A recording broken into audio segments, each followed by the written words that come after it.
گھر میں بہت پرانا واقعہ ہے. ایک افغانی آ کے ٹھہرے تھے, میرے دوست تھے وہ, ان کا بچہ بھی تھا, 2-3 بچے ان کے چھوٹے چھوٹے موٹے موٹے, اور اتنی چوڑی چوڑی کلائیاں. یہ فیملی پلاننگ والے کہتے ہیں اکٹھے 2-3 بچے ہوتے کمزور ہوتے ہیں, بکواس کرتے ہیں. فیملی پلاننگ والوں جھوٹ کے پورے نا ڈبے لے کے گھوم رہے ہوتے ہیں, خوب سمجھ لو. ان کا مقصد نسل روکنا ہے, اس کے لیے ان کو کتنا جھوٹ بولنا پڑے یہ بولیں گے. کہتے ہیں زیادہ بچے پیدا کریں گے عورت کی صحت خراب ہوتی ہے. بھائی بچے روکنے سے صحت خراب ہوتی ہے, کیونکہ وہ نیچرل نہیں ہے. روکنا آسان کام تھوڑی ہے, گولیاں کھانی پڑیں گی اور پتہ نہیں کیا کیا مصائب ہیں, اس کے مسائل ہیں. وہ کہہ رہے ہیں جو اتنے بچے پیدا ہو گئے, ایک ابھی انٹرویو لیا KPK کی کسی خاتون کا, فیملی پلاننگ والوں نے, اس کے 10 بچے ہیں. پٹھان عورت ہے, اس کے 10 بچے, انٹرویو لیا, دیکھو بیچاری کے 10 بچے اور 3 مر گئے. یہ ہوتا ہے بھائی, 3 مر گئے تو وہ تو سہولتیں نہ ہونے کی وجہ سے ہیں. KPK میں آپ سہولتیں دو, یہ تو گورنمنٹ کا عیب ہے نا. وہ خوش ہے اپنے بچوں کے ساتھ, اس کو باغی بنا رہے ہیں. اور ان کا سب سے زیادہ زور KPK کی طرف ہے, کیونکہ ان کا فیملی سسٹم مضبوط ہے. کہہ رہے اس کو توڑو کسی طرح سے, وہی حال ہو ان کا بھی, بڈھے بڈھوں کی لاشیں نکلے, کوئی بچہ اٹھانے والا نہ ہو. خیر, تو میں کیا واقعہ سناتے رہتے ہیں. ہاں, تو ہمارے گھر میں ایک افغانی ٹھہرے ہوئے تھے, بہت پرانی بات ہے, دوست تھے میرے. 2 یا 3 بچے ان کے 1-1 سال کے وقفے سے, اتنی موٹی, اتنے سے بچوں کی کلائیاں, اور ماشاءاللہ سر بھی بڑے بڑے, جیسے کہتے ہیں نا پٹھان کا بچہ. ہم نے گوشت پکایا. اب ہمارے بچے کیا ہوتے ہیں, دیکھو بیٹا ہپا کھا لو, ہپا ایسے کہتے ہیں نا,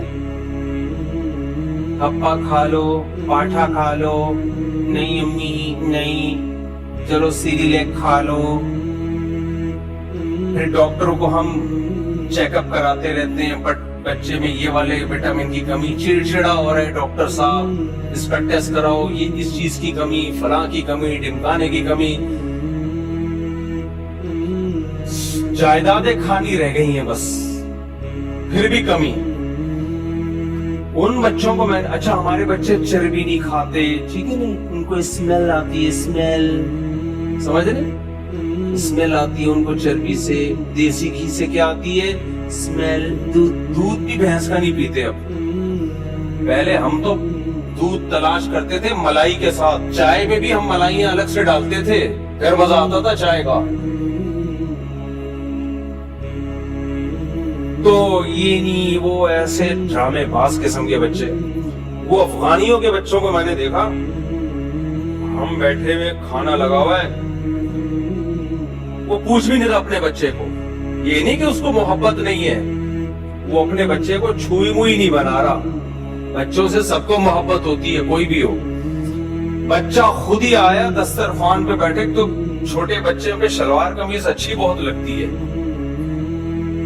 میرا خیال ہے کتنے سال کا بچہ ہوگا وہ, 3-3.5 سال کا بچہ ہوگا. آیا دسترخوان پہ, اور جو ہڈی گڈی ہوتی ہے نا, وہ والی ہڈی جس میں نلی اور اوپر چربی لگی ہوئی ہو, ڈائریکٹ اس نے پلیٹ میں اس میں ہاتھ ڈالا ہے, سٹائل, اور یوں اٹھایا اور ایسے کھانا شروع کیا.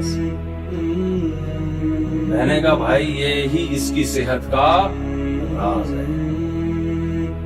ہم کیا کرتے, نہیں کپڑے گندے ہو جائیں گے, کپڑے. توتلا بھی بنا رہے ہیں اس کو ساتھ ساتھ, کپڑے گندے ہو جائیں گے, ایسے نہیں کھاتے. کیا اس کی ولیمہ ہے جو کپڑے گندے ہو جائیں گے؟ چھوڑو گندے ہونے تو کپڑے یار اس کے, بچوں کے ساتھ بچوں کی طرح رہو. پھر بوٹیاں نوچ رہا ہے, جو کر کے ایسا کھا رہا ہے, سب مزہ آیا. بوٹی الگ کھائی ہے, پھر روٹی کا ٹکڑا پکڑا ہے, ایسے بڑے بڑے نوالے لے کے خالی روٹی کھا رہے ہیں. میں نے کہا تم لوگ صحیح ہے یار, اور خود بھی ماشاءاللہ یہ چوڑی کلائیاں. میں نے کہا ہم لوگ تو پتہ نہیں ہمارے بچے کس طرح سے پل رہے ہیں. خیر پل تو گئے ٹوٹے پھوٹے جس طریقے سے بھی. اس کو گلی میں محلے میں کون کوٹے گا بتاؤ, رکھ کے وہ نہیں آئے گا گھر میں روتا ہوا. مجھے یاد ہے ایک دفعہ گلی محلے میں میری لڑائی, وہ لڑکوں کی تو ہوتی ہے, ہونی چاہیے لڑکوں کی لڑائیاں. ہماری گلی محلے میں لڑائی ہوئی, وہ لڑکا مجھ سے 2 سال عمر میں بڑا, تو اس نے رکھ کے تھپڑ لگا دیا. تھپڑ لگایا تو میں گھر آیا روتا ہوا, والدہ کو بتایا, والدہ تو ماں ہوتی ہے, ہاں میرے بیٹے کو کس نے مارا. میرے بڑے بھائی نے مجھے بولا یا تو پٹ کے آؤ نہیں, پٹے ہو تو گھر آ کے رو نہیں. جملہ مجھے یاد رہ گیا, یار آدمی کے بچے بنو, پٹے ہو تو اپنی ذلت گھر میں آ کے کیوں بیان کر رہا ہے بھائی. تو کوٹ دیتا, نہیں کوٹ سکتا تھا, وہیں آنسو پوچھ لیتا. کیونکہ جب آدمی پٹا ہو نا تو بتاؤ نہیں کسی کو میں پٹا ہوں, کوئی بات نہیں, کچھ بھی نہیں ہے, ایسے بن جاؤ جیسے کچھ ہوا ہی نہیں ہے. مجھے وہ بہت اچھا لگا, اس وقت تو اچھا نہیں لگا تھا, لیکن بعد میں سمجھ میں آیا کہ یہی ہے بھائی, ایسے ہی ہونا چاہیے. ہم جب اسکول میں گئے تو لڑکے بڑے پھٹے باز قسم کے لڑکے تھے. 6th کلاس جو تھی نا ہماری, وہ اب سیکنڈری اسکول شروع ہو رہا تھا نا. پرائمری تک تو کو ایجوکیشن تھا, اس میں تو ممی ڈیڈی زیادہ حساب کتاب چل رہا تھا. جب 6th کلاس میں گئے سارے لڑکوں کا اسکول سیکنڈری, ایک سے ایک پھٹے باز لڑکا بھی تھا.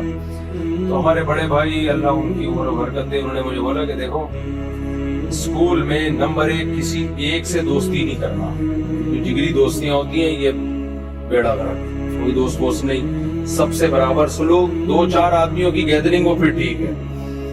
دوسرا, کبھی پھٹا ہو جائے نا گھر میں آ کے بتانا نہیں ہے, پٹ جاؤ تو بھی ٹھیک ہے, کوٹ دو تو بھی ٹھیک ہے. پہلے یہ سب سکھایا کرتے تھے بچوں کو. آدمی ہو یار, آدمی ایسے ہی تو بنو گے. لڑکا لڑکوں میں رہ کے آدمی بنتا ہے,